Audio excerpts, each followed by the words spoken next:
Okay guys, welcome back to another episode of Behind the Bee. We are out in our manufacturing area now, close to the dispatch area, and beside me is our TLO chute rail platform. And in terms of complexity, this is probably one of the more complex things we've done given the componentry and the electrical that's involved in it. So like I said, it's dispatch day for this. The client's been out, they've done their final checks, and it's ready to go to site. Thankfully, we've got our 80-ton, 25-metre underhook crane, which makes moving these types of projects around really easy. So we're going to grab Clyde in a moment, whose project this actually is, and have a bit of a chat around what sort of maintenance and what sort of operational, I guess, efficiencies it helps perform. So we'll go do that now, but I hope you enjoyed the episode. Cheers, guys. Okay, so we've grabbed Clyde here. This is his project.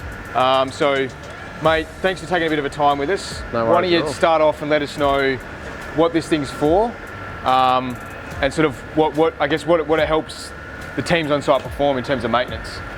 Okay, so this is we call it the TLO, which stands for train loadout. So this runs on the rails, runs underneath the train loadout chute. Yep. And fills the ore carts.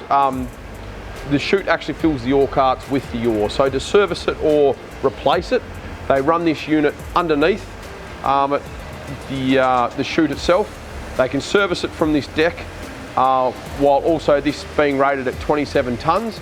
They can drop the chute onto this and take it out of the TLO shed and into the service area.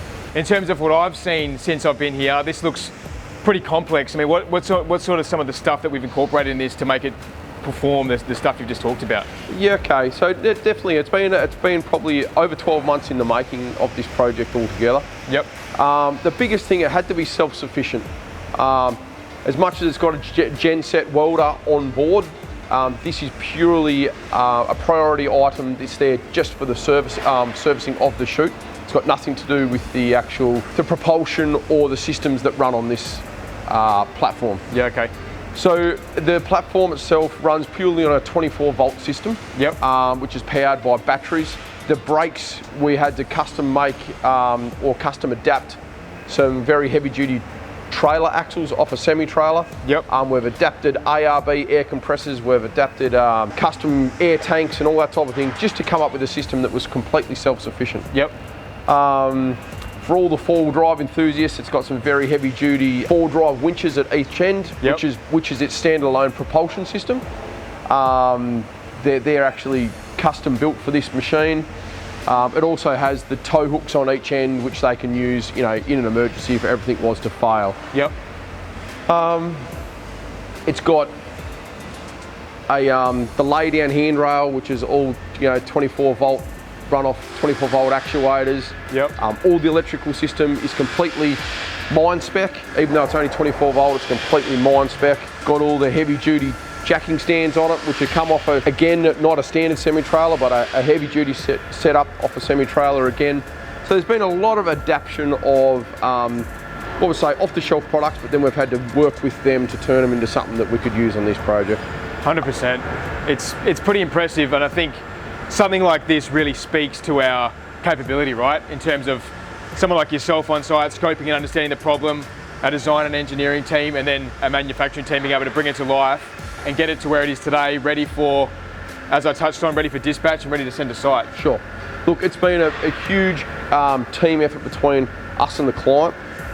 The client's team has had about probably 6 to 10 people involved at any one time to get it to this point. Yep. And it's been a lot of back and forth, but here we are with a product that everybody's proud of.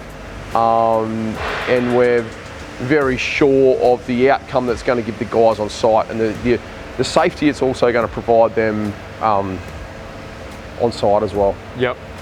Well, mate, I think congratulations are in order for yourself getting this out the door. No, it's been a challenge. It's a good challenge. And for the rest of the team, and as you said, our client and the collaboration, I think, again, it speaks to our capability, but it speaks to our ability to partner with our clients and deliver, like you said, a safe, efficient solution that enables them to do what they do on site. Yeah, for sure.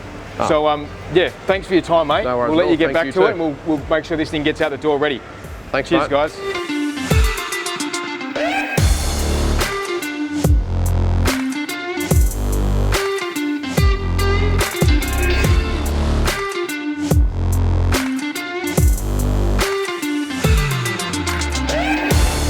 Okay guys, wrapping up today's episode of Behind the Bee. As you can see behind me, the TLO platform is loaded up. It's getting strapped down as we speak. I think as we touched on with Clyde, this project really speaks to our capability as a company, from initial problem to concept to design to engineering and all the way through to manufacturing. So really, really well done to the whole team on this one. It's going to be great to see it, hopefully eventually when it gets out on site. We'll hopefully get some photos of that and we're about to share them with you guys. But up until then, thanks for tuning in and we'll see you all next time.